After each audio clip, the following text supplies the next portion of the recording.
Hello everyone, नमस्कार, प्रणाम सभी को। आज के इस वीडियो में आपके लिए लेकर आया हूं क्लास 12th इतिहास के कुछ अति महत्वपूर्ण प्रश्नोत्तर को। दोस्तों, इस वीडियो के सारे प्रश्न अत्यंत महत्वपूर्ण हैं एंड वही क्वेश्चंस को लिया गया है जिसकी प्रोबेबिलिटी आपके एग्जामिनेशन में आने की सर्वाधिक है। तो सारे प्रश्नों को आप लोग पूरे अच्छे तरीके से ध्यानपूर्वक देखने का प्रयास करेंगे और समझने का प्रयास करेंगे। चलिए शुरू करते हैं आज के अपने पहले प्रश्न से। देखिए, पहला प्रश्न ये बहुत फेमस प्रश्न है आपके एग्जामिनेशन के लिए। प्रश्न क्या कहता है साथियों कि प्राचीन भारत इतिहास के अध्ययन के किन्हीं दो मुख्य स्रोतों के नाम बताएं। देखिए, इतिहास की जब हम लोग जानकारी इतिहास के बारे में पढ़ते हैं हम लोग, सबसे पहले तो आपको ये कंसेप्ट होना चाहिए कि इतिहास का मतलब क्या होता है। जब हम लोग बीती हुई बातों को, जो हमारे अतीत में कुछ ऐसी घटनाएं जिसके कुछ सोर्स जिसके कुछ साक्ष्य मौजूद होते हैं, उसी को इतिहास कहा जाता है। क्लियर? तो प्राचीन भारत की इतिहास, देखिए सबसे जो लंबा इतिहास हमारे यहाँ का रहा है वो प्राचीन इतिहास ही रहा है। प्राचीन इतिहास सबसे लंबा इतिहास है हमारे यहाँ का। तो प्राचीन भारत इतिहास के जो अध्ययन होते हैं उनके दो मुख्य स्रोतों के नाम बतलाने हैं। तो इसके बारे में जानकारी हमें कहाँ से पता चलती है साथियों?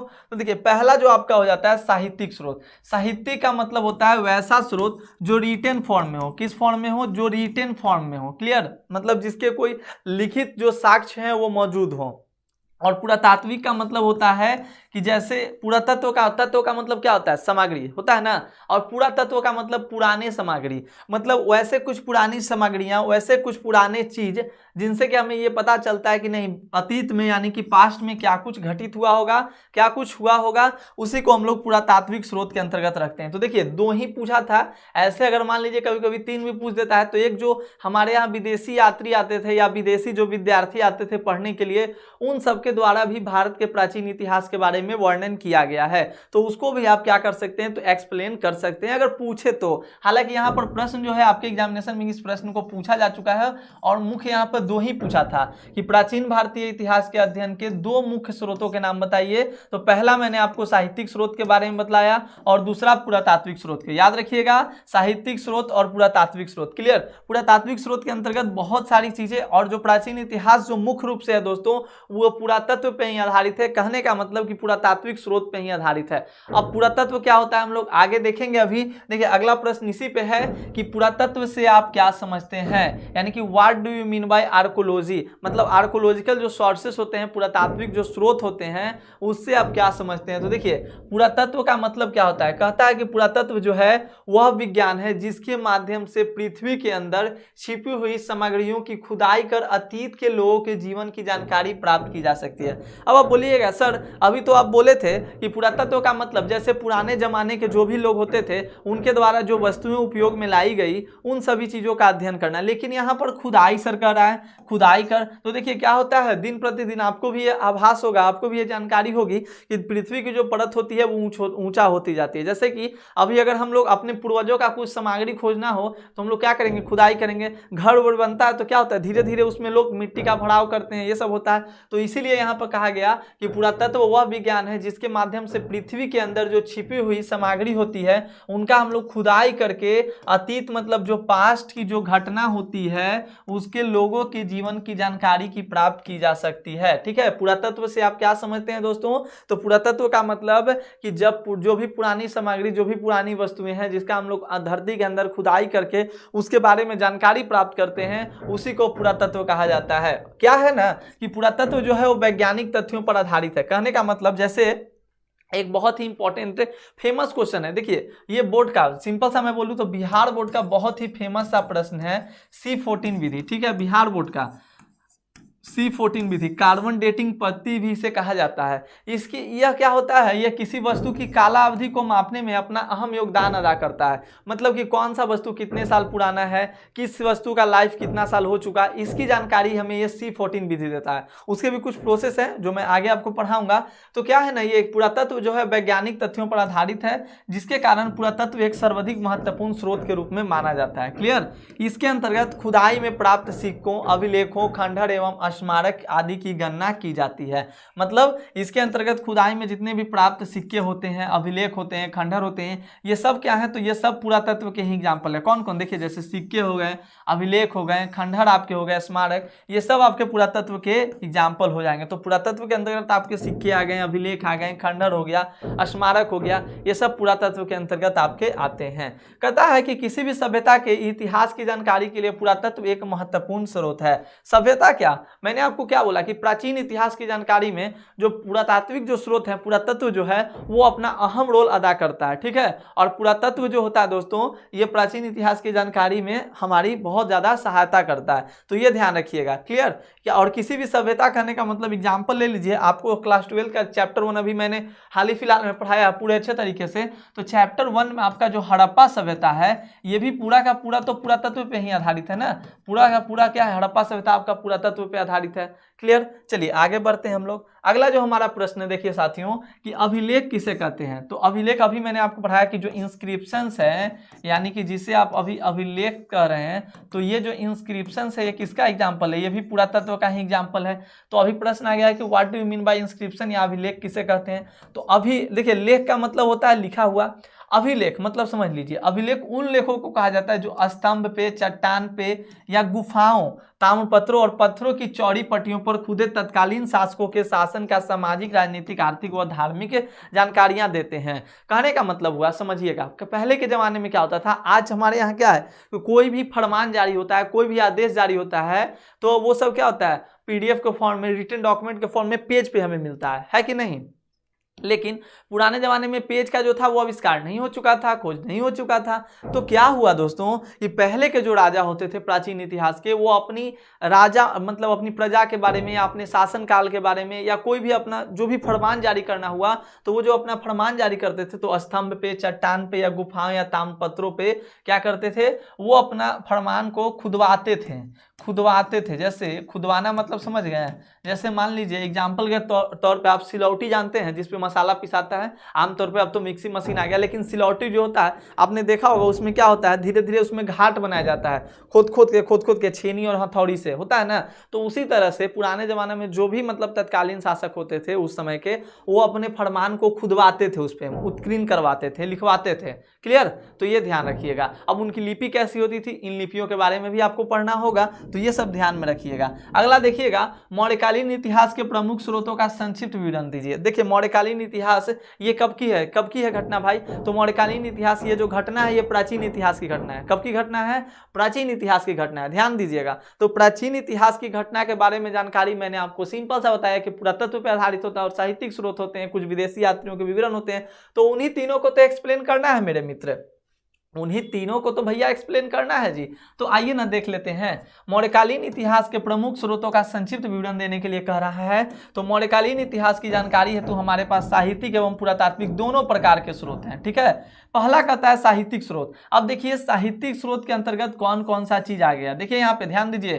पहला क्या यहाँ पे कहा गया है, साहित्यिक स्रोत। दूसरा यहाँ पे जो दिखाया गया दोस्तों, दूसरा यहाँ पे पुरातात्विक स्रोत दिखाया गया कि नहीं, हाँ दूसरा मैंने दिखाया होगा। चलिए आगे देखते हैं, यहाँ पर तीसरा चौथा आ गया। पहला जो यहाँ पे है पूरा साहित्यिक स्रोत में कौटिल्य यानी कि जिनको चाणक्य के नाम से जानते हैं, उनका अर्थशास्त्र होता है, इससे मौर्य काल के बारे में जानकारी मिलता है। विशाख दत्त का जो मुद्रा राक्षस है, विष्णु पुराण है, बौद्ध एवं जैन ग्रंथ से मौर्य इतिहास की हमें जानकारी मिलती है। तो ये सब आपके साहित्यिक हो गए। साहित्यिक क्यों हो गए, क्योंकि ये सब जो है वो रिटन फॉर्म में अवेलेबल है कि नहीं, ये सब जो है वो रिटन फॉर्म में क्या है तो अवेलेबल है। लेकिन अगर हम लोग बात करें ये पुरातत्व की, पुरातात्विक स्रोत ही, तो इसमें आपके जनरली अभिलेख आ गए हैं, सिक्के आ गए हैं, मौर्यकालीन इतिहास को लिखने में अत्यधिक प्रामाणिक एवं मददगार साबित हुए। आपको पता है अशोक के अभिलेख के बारे में, अशोक के अभिलेख को सर्वप्रथम डिकोड किया था एक ब्रिटिश ईस्ट इंडिया कंपनी के अधिकारी 1830 के दशक यानी 1837 ईस्वी में, मतलब जेम्स प्रिंसेप द्वारा क्या किया गया था, तो अशोक के अभिलेखों को सर्वप्रथम डिकोड यानी कि पढ़ा गया था। क्लियर है बच्चे, तो ध्यान रखेंगे। अब देखिए एक विदेशी यात्रियों का विवरण मैंने बताया था, यहाँ पे नंबरिंग थोड़ा मिस हुआ है तो ध्यान दीजिएगा, 1 2 यहाँ पे 3 होना चाहिए था। क्लियर, तो विदेशी यात्रियों के विवरण में यूनानी अद्भुत मेगास्थनीज की इंडिका मौर्यकालीन इतिहास को जानने का प्रमुख स्रोत है। इंडिका से भी हमें जानकारी मिलती है और ये प्रश्न बहुत फेमस है जी, पूछता है कि इंडिका की रचना जो है दोस्तों, वो इंडिका की रचना किसके द्वारा की गई है? तो मेगास्थनीज द्वारा जो है साथियों इंडिका की रचना की गई है। तो मौर्यकालीन इतिहास के प्रमुख स्रोतों का संक्षिप्त विवरण आपको देना था। तो आई होप कि आपको ये प्रश्न भी क्लियर हो गया होगा। समझ में आया सभी को? आगे बढ़े, हाँ या ना? आगे बढ़ा जाए, बिल्कुल। चलिए तो अगला प्रश्न देखते हैं हम लोग। 5वां नंबर प्रश्न है, किन्हीं 8 महाजनपदों के नाम बताइए। मतलब आपके 8 महाजनपदों के नाम बतलाना। अब बोलिएगा सर ये महाजनपद क्या होते हैं? तो समझ लीजिए जैसे अभी हमारे यहाँ प्रेजेंट टाइम में राज्य होते हैं, उसी तरह से प्राचीन इतिहास में क्या होते थे? तो महाजनपद होते थे। और टोटल कितने महाजनपद थे? तो यहाँ पर तो केवल 8 ही पूछा है, लेकिन महाजनपदों की जो संख्या थी दोस्तों वो 16। कितने महाजनपद? 16। ठीक है, याद रखिएगा। प्राचीन भारत में 16 महाजनपदों की संख्या थी और इसमें केवल 8 नाम आपसे पूछा है। जैसे अभी हमारे यहाँ राज्य होते हैं, उसी तरह से प्राचीन इतिहास में महाजनपद होते थे और महाजनपदों की राजधानी भी होती थी, जैसे अभी राज्य की राजधानियां होती हैं। अब देखेंगे कि किन्हीं 8 महाजनपदों के नाम पूछ रहा है, जिसमें सबसे शक्तिशाली मगध था, काशी, अवंती, कौशल, गंधार, शूरसेन, कंबोज, मत्स्य। तो यहाँ पर तो प्रश्न के अनुसार मैंने केवल 8 का ही नाम आपको दिखाया है, लेकिन आप क्या करेंगे दोस्तों, एनसीईआरटी बुक से 16 महाजनपदों के नाम याद रख लेंगे। ठीक है, 16 महाजनपदों के नाम आपको याद रख लेना है। क्यों? क्योंकि ये सब आपके आगे के लिए, आगे जब आप कॉम्पिटिटिव एग्जामिनेशन की तैयारी करेंगे, बीपीएससी की तैयारी करेंगे, कोई किसी भी चीज़ की तैयारी करेंगे, वहाँ पे ये सब आपके लिए बहुत अत्यंत महत्वपूर्ण होता है। ठीक है, तो वहां पर ये बहुत ही महत्वपूर्ण होता है, ध्यान दीजिएगा। और अगला प्रश्न देखिएगा 6 नंबर, किन्हीं 2 गुप्तकालीन मंदिरों के नाम एवं स्थान लिखे। तो 2 गुप्तकालीन मंदिरों के नाम आपसे पूछा जा रहा है। तो आप यहाँ पे गुप्तकालीन मंदिर है, देखिए मात्र 2 पूछा है, लेकिन मैंने यहाँ पर 4-5 लिखे हैं, ताकि अगर मान लीजिए एक दो आप भूल भी जाएं तो कोई दिक्कत ना, आगे आप उसको ध्यानपूर्वक समझ लें। तो देखिए आपका पहला है तिगवा का विष्णु मंदिर, जबलपुर मध्य प्रदेश में स्थित है। भूमरा का शिव मंदिर, नागौद मध्य प्रदेश में। नचना ठाकुर का पार्वती मंदिर, मध्य प्रदेश में। देवगढ़ का दशावतार मंदिर, झांसी उत्तर प्रदेश में। तो ये याद रखिएगा, ये सब आपके गुप्तकालीन मंदिरों के नाम हैं। इस प्रश्न को बोर्ड द्वारा पूछा जा चुका है मेरे मित्र, बोर्ड द्वारा भैया इस प्रश्न को पूछा जा चुका है। अगला प्रश्न देखेंगे हम लोग, प्रश्नों को रुख करेंगे 7 नंबर प्रश्न की ओर। प्रश्न क्या कहता है दोस्त? प्रश्न कहता है कि बताइए सर जैन धर्म के 5 सिद्धांत कौन से थे? तो जैन धर्म के संस्थापक महावीर स्वामी को माना जाता है, ध्यान रखिएगा। और यहाँ पर जैन धर्म के 5 सिद्धांत आपसे पूछे जा रहे हैं। तो जैन धर्म के 5 सिद्धांत आपके अहिंसा, सत्य, अस्तेय, अपरिग्रह और ब्रह्मचर्य। अहिंसा का मतलब होता है जीवों को चोट न पहुंचाना, जीवों को चोट न पहुंचाना। सत्य का मतलब झूठ न बोलना, सिंपल सा आपको पता है। अस्तेय मतलब चोरी न करना और अपरिग्रह संपत्ति का संचय न करना। संपत्ति का संचय न करना मतलब संपत्ति को बचाकर न रखना, मतलब जितना जरूरत है आवश्यकता अनुसार ही संपत्ति का अर्जन करना, और संपत्ति मतलब अपने पास रखना। क्लियर? ब्रह्मचर्य मतलब आजीवन, मतलब गृहस्थ जीवन को न अपनाना, मतलब गृहस्थ जीवन को त्याग देना, ब्रह्मचर्य का पालन करना। क्लियर? तो गृहस्थ जीवन में न जाना, शादी विवाह न करना। महाभारत में दोस्तों वर्णित विवाह के प्रकारों का उल्लेख करें। तो देखिए मनुस्मृति में या बात कर ले हम लोग महाभारत में, तो टोटल जो है दोस्तों 8 प्रकार की विवाहों की विवेचना की गई है, बारे में बतलाया गया है, और ये ध्यान रखिएगा। और अगला जो हमारे यहाँ पर है कि महाभारत में वर्णित विवाहों के प्रकारों का उल्लेख करना है।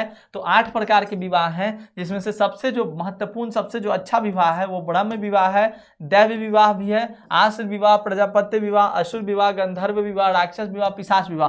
तो आपको इन सभी विवाहों के बारे में भी क्या करना है, तो अच्छे से एक्सप्लेनेशन के साथ चैप्टर 2 में ही पढ़ना है। ठीक है, सॉरी चैप्टर 3 में आपको पढ़ना होगा। तो हम लोग पढ़ेंगे। हालांकि यहाँ पर महाभारत में वर्णित विवाहों के प्रकारों का उल्लेख था, तो इतना प्रश्न है, तो इतना मैंने अभी आपको करा दिया, ध्यान रखेंगे। नोट्स बनाते चलिएगा, नोट्स अभी नहीं बनाइएगा तो फिर दिक्कत हो जाएगा, नोट्स आप बनाते चलोगे।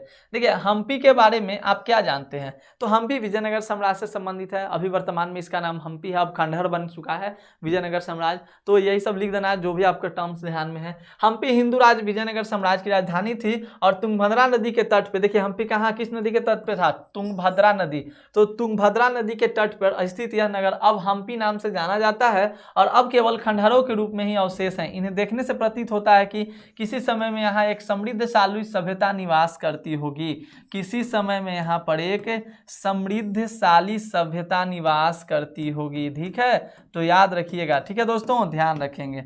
अगला देखिएगा, उपनिवेशवाद का क्या अर्थ है दोस्तों। तो उपनिवेशवाद का मतलब यहाँ पर आपसे पूछ रहा है किसी समृद्ध एवं शक्तिशाली राष्ट्र द्वारा अपने विभिन्न हितों को साधने के लिए किसी निर्बल किंतु प्राकृतिक संसाधनों से परिपूर्ण राष्ट्र के विभिन्न संसाधनों का शक्ति के बल पर उपभोग करना।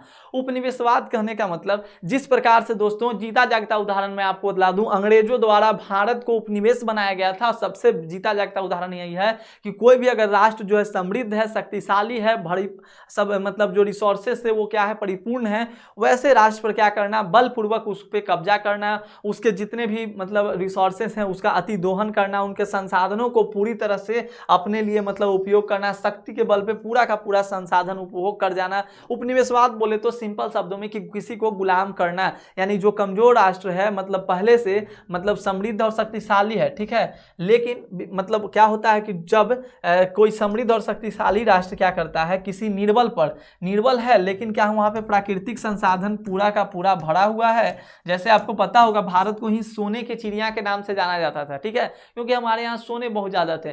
किसी भी चीज को हम लोग सेलिंग करते थे ना, हमारे यहाँ से कोई भी चीज सेलिंग होता था उसके बदले में हमें सोना ही मिलता था, तो हमारे यहाँ सोने बहुत ज्यादा थे। तो इसको क्या किया अंग्रेजों द्वारा पूरा मतलब उपभोग किया गया, पूरा किया गया। ठीक है, तो ये जीता जागता उदाहरण उपनिवेशवाद का मैंने समझाया।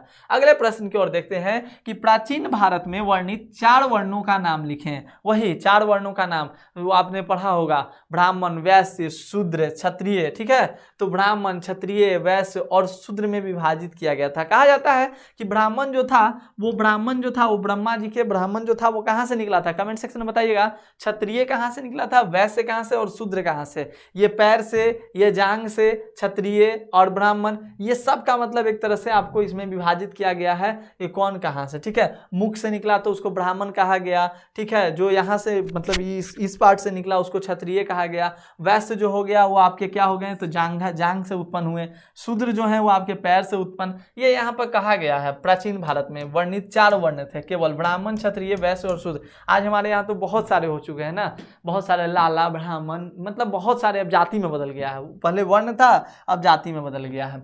आयंगर व्यवस्था के विषय में आप क्या जानते हैं। तो देखिए आयंगर व्यवस्था का जो संबंध है दोस्तों, ये भी विजयनगर, अभी हम्पी के बारे में मैंने पढ़ाया था ना, तो इसका जो संबंध है वो विजयनगर साम्राज्य से है। क्लियर, आयंगर व्यवस्था विजयनगर साम्राज्य से संबंधित है और विजयनगर साम्राज्य की स्थापना 1336 ईस्वी में इस हरिहर एवं बुक्का नामक 2 भाइयों द्वारा किया गया था। देखिए एक बात याद रखिएगा, 1336 ईस्वी में हरिहर और बुक्का द्वारा तो किया ही गया था, लेकिन कभी कभी पूछ देता है कि विजयनगर साम्राज्य के सबसे प्रतापी शासक कौन थे दोस्तों। तो सबसे प्रतापी शासक के बारे में पूछे तो याद रखिएगा कृष्णदेव राय जो थे वो सबसे प्रतापी शासक थे यहाँ पर। और हरिहर बुक्का 2 भाई थे। विजयनगर के शासकों ने अपने क्षेत्र को बहुत शक्तिशाली बनाने के लिए प्रत्येक ग्राम में 12 व्यक्तियों के समूह को तैनात किया और यह समूह आयंगर कहलाता था। इनका पद वंशानुगत होता था। इन्हें वेतन के रूप में कर एवं लगान और कर मुक्त भूमि दी जाती थी। मतलब आयंगर व्यवस्था जो है, आयंगर व्यवस्था का संबंध किससे, मेरे साथ बोलिए, आयंगर व्यवस्था का संबंध किससे, विजयनगर साम्राज्य से। ठीक है, इसमें कितने लोगों को नियुक्त किया जाता था, 12 लोगों का समूह होता था। और कैसा समूह होता था, वंशागुणत होता था। वंशागुणत बोले तो आज आकाश कर रहे हैं तो फिर आकाश के जो बच्चे होंगे वो करेंगे, हालांकि फ्यूचर में अभी है नहीं, तो जो आकाश के बच्चे होंगे वे करेंगे। मतलब इस तरह से वंशागुणत होता था। और इनको पेमेंट के रूप में क्या देता था, तो लगान और कर मुक्त भूमि दिया था, जिसपे कोई टैक्स नहीं लगेगा, आप फ्री में अपना उपजाऊ कीजिए, उपजाइए और अपना खाइए पिए। ठीक है, तो कर और लगान मुक्त इनको भूमि दिया जाता था। इनको इसके मतलब क्या करने में मतलब इसका ये मतलब व्यक्तियों के समूह में तैनात किया जाता था और इसके बदले में इनको, इस कार्य के बदले में इनको वेतन के रूप में लगान और कर मुक्त भूमि दी जाती थी। क्लियर, अगला देखिएगा, भारत का संविधान दोस्तों 26 जनवरी 1950 को ही लागू क्यों हो गया। ये सवाल कभी मन में आया है कि चॉकलेट मीठा ही क्यों होता है, ठीक है, मिर्ची आखिर तीती ही क्यों होती है, दूध आखिर उजली क्यों होती है। उसी तरह से एक प्रश्न है कि आखिरकार भारत का संविधान 26 जनवरी 1950 को ही लागू क्यों हुआ। कहियो लागू होगा तो प्रश्न ही उठबे करेगा, है ना। हो देखिए कोई ना कोई इसके पीछे क्या है, रीजन है, कारण है, तो बताना जरूरी है। हुआ क्या था, देखिए मैं आपको बता दूं, 31 दिसंबर 1929 को लाहौर अधिवेशन में पूर्ण स्वतंत्रता की मांग जो जवाहरलाल नेहरू द्वारा कर दिया गया था और प्रस्ताव पारित किया गया था। अंग्रेज ने बोला भी था कि हाँ, अंग्रेज सहमति भी दे दिया था कि ठीक है, मैं पूरे भारत को क्या करूंगा कि 26 जनवरी 1930 को छोड़कर चला जाऊंगा। कब? तो 26 जनवरी 1930 को जाने के लिए वो सब तैयार भी हो गया था, ठीक है, सहमति पत्र बन भी गया था। लेकिन क्या हुआ दोस्तों, तो यही आदमी देखते हुए आज के ज़माने में क्या है कि हम लोगों को कोई भी जो मतलब इन्फॉर्मेशन है वो क्विक मिल जाता है, लेकिन पहले इतना संसाधन नहीं थे, पहले इतना कम्युनिकेशन का साधन नहीं था, जिसके कारण से कोई भी जानकारी इतनी जल्दी हम लोगों को नहीं मिल पाती थी। तो मैटर ये है, पूछता है कि भारत का संविधान 26 जनवरी को, तो हुआ क्या था कि 31 दिसंबर 1929 को लाहौर के अधिवेशन में पूर्ण स्वतंत्रता की मांग की गई। अंग्रेजों द्वारा कहा भी गया कि छोड़ दूंगा, तो लोगों ने प्लान बनाया कि 26 जनवरी 1930 को हम लोग क्या करेंगे। देखिए 31 दिसंबर 1929 को मतलब जस्ट इसके 25 दिन बाद हम लोग क्या करेंगे, 26 जनवरी 1930 को हम लोग स्वतंत्रता दिवस मनाएंगे, ठीक है, क्योंकि अंग्रेज तो हमें भाई छोड़कर चले ही जाएंगे। तो लोगों को पता नहीं था, और क्या हुआ कि उस दिन मतलब पूरे देश में स्वतंत्रता दिवस मना लिया गया, ठीक है, पूरे देश में स्वतंत्रता दिवस मना लिया गया। लेकिन कहाँ, आज़ादी दिया थोड़ी था, थोड़ी माना था, प्रस्ताव को नहीं माना था, मतलब बोला कि मानेंगे लेकिन शर्त को नहीं माना था। और भारतीय जो बेचारे थे मासूम से, वो 26 जनवरी 1930 को अपना स्वतंत्रता दिवस मना लिए थे। फिर क्या हुआ, इसके बाद प्रतिवर्ष 26 जनवरी को इसी रूप में मनाया जाने लगा, और इसी पवित्र दिवस को यादगार और ताज़ा रखने के लिए संविधान सभा ने संविधान को 26 जनवरी 1950 से लागू किया। कहा गया कि चलो भैया 1930 से हमारी परंपरा चली आ रही है, इस परंपरा को कैसे हम लोग भूलने देते हैं, इसी परंपरा को हम लोग लागू रखते हैं, और इसीलिए 26 जनवरी 1930-50 को हमारा जो संविधान था वो लागू किया गया। अगला देखिएगा कि गंधार कला की विशेषताओं का उल्लेख करना है। देखिए गंधार कला का जो संबंध है दोस्तों वो कुषाण वंश से, ठीक है, गंधार कला का संबंध किस वंश से है, कुषाण वंश से। अगर मैं बात करूं कुषाण वंश के बारे में, तो कुषाण वंश के जो सबसे प्रतापी शासक थे वो कनिष्क थे। कौन? कनिष्क थे। और कनिष्क का राज्यारोहण पूछा जाता है एग्जाम में, 78 ईस्वी में हुआ था। कनिष्क का राज्यारोहण कब हुआ था, तो 78 ईस्वी में हुआ था। और गंधार कला कुषाण वंश का सबसे प्रमुख कला है। इसके तहत सुंदर सुंदर मूर्तियों का निर्माण किया जाता था, मूर्तियों के रंग रूप तथा बालों पर विशेष ध्यान दिया जाता था। कनिष्क के शासन काल में गंधार कला अपने चरमोत्कर्ष पर पहुंच गई थी। मतलब सबसे पहला सिंपल सा याद रखिए, गंधार कला का संबंध किससे है, कुषाण वंश से। आयंगर व्यवस्था का संबंध किससे है, तो विजयनगर साम्राज्य, तो कुषाण वंश का संबंध, सॉरी ये गंधार कला का संबंध कुषाण वंश से है।